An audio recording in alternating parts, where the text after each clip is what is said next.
Hello, everybody. I'm Alex, and welcome to episode 4 of How to Start a Wedding Setup Business.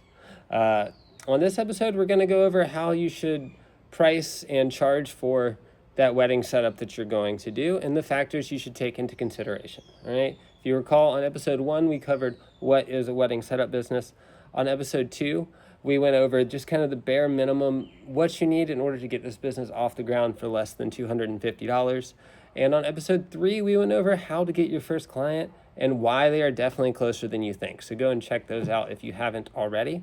And then on this episode, we are going into the different factors that you need to consider when pricing that first and hopefully many more wedding jobs. All right, because it's more than just the wedding setup and an hourly rate.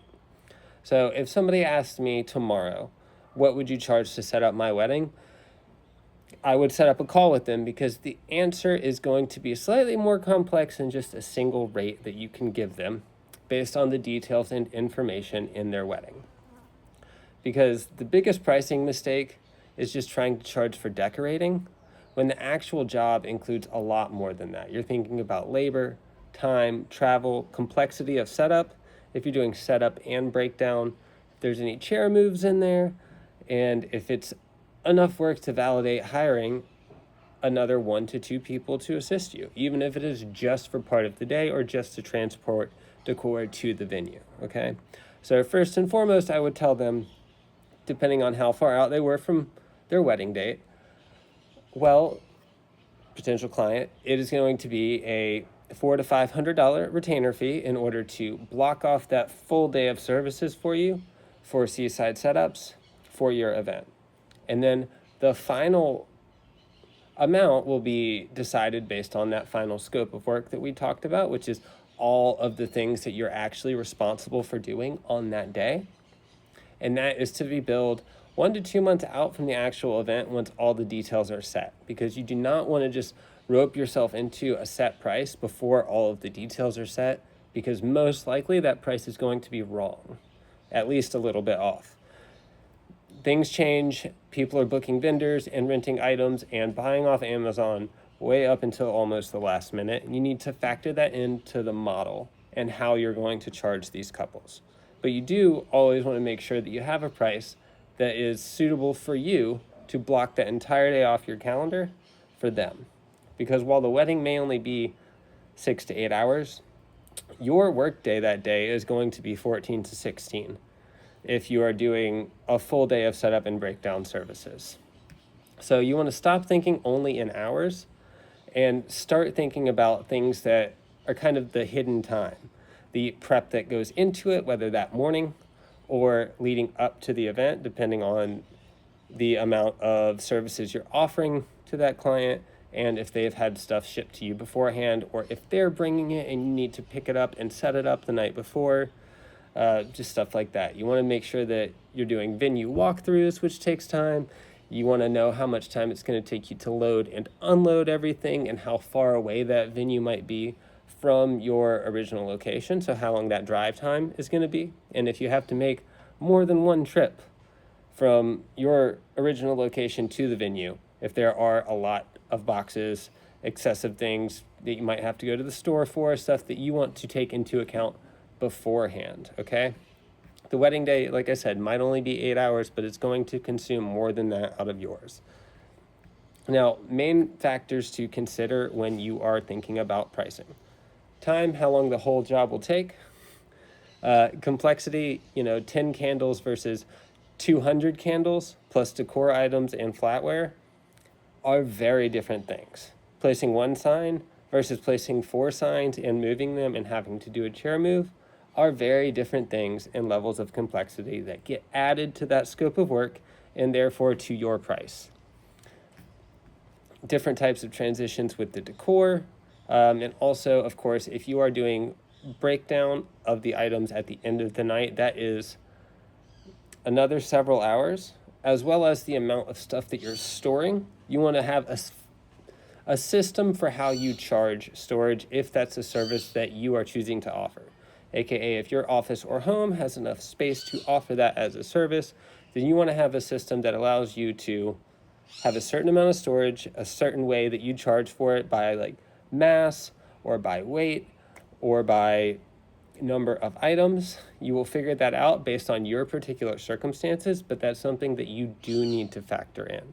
And then once you do have that scope of everything, of the tables, the chairs, the number of decor, which complexity also goes into like the guest count, because if you're setting tables for 40 to 50 people, it is much different than setting flatware, chargers, plates, water goblets, and folding the linen napkins for 140 people.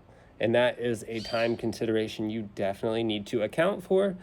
And for that particular step up, you would account for it by hiring another person, and it would be reflected in your bill that you were paying that other crew member. So that's another factor that you need to make sure to consider in that final scope of work contract when you're charging for your event. So you don't want to race to the bottom of the price table.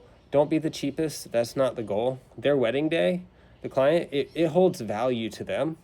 And the fact that they're thinking of hiring you means that you hold value to them and that you need to show that value. So if you're charging a mid or premium price, then that is extra incentive for you to show them that you earned it and that you're worth it. And hopefully your proof of work leading up to that, if it's not your first job, has positively reflected that. So don't sell yourself short by trying to come in as the cheapest, because they want you to do well. They don't want you to do a subpar job because it's less than your normal hourly rate. Now, how I actually do price the jobs, if you want to see my transparent pricing, which I do have on my website at seasidesetups.com, feel free to go and take a look.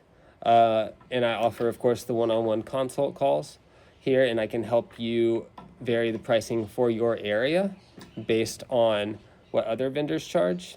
But the way that I charge is, like I said in the beginning, I do a retainer fee that I have come up with that is worth it to me to set aside that entire date on my calendar, because I know that I'm going to be filling the entire day with that one event. And it's a number that also makes the couple comfortable and happy with the knowledge that they have reserved me and that nothing is going to sway me from being there that day. But that retainer number for me is always going to be less than half of what I believe the final scope of work bill will be. And then that retainer is deducted from the total amount. And then you vary that total amount based off of, like we said, the guest count, complexity of the decor from the couple, and the thing I probably forgot to mention earlier is the things that you realize you are going to come in and fill the gaps of from the other vendors. So you always want to ask for vendor contracts, not because you're being nosy, but because you need to know what's being paid for and delivered that's not being set up or moved. Because those are very distinct things that most people don't realize are a huge factor in how you're going to make money as a wedding setup business. Because the tables and chairs and plates and chargers and water goblets and linens and napkins might all get dropped off when and where they're supposed to. But if you look at the contract and there is no setup fee, or there is one set of chairs that are set up, but there's not two sets of chairs rented, that tells you several things. It tells you that you are going to need to bring to light that you need to put the linens on the tables. You are likely the one setting out the flatware, dinnerware, cups, and folding the napkins. All of these things are easily the 10 to 20% of wedding decor or wedding setup that actually take 40 to 50% of the time, and that you need to factor adequately into your pricing. So the SparkNotes version of all of this is, once you have that couple or client potentially wanting to book you for the day, you want to have a number in your head that is sufficient to you and them to block off an entire date on your calendar, whether it's 2 months out, 6 months out, or next year. Okay? You want to get that on your first phase 1 contract, and that way you can start the prep of getting all of the rest of the details throughout that year to fulfill your scope of work. And that tells you complexity of your setup and breakdown that day, extent of the work you will be doing, and if you need another individual, things that other vendors are providing but may not be setting up, things the couple is bringing but may not be setting up, and what the venue might be providing and their rules and policies around it and may not be setting up or moving.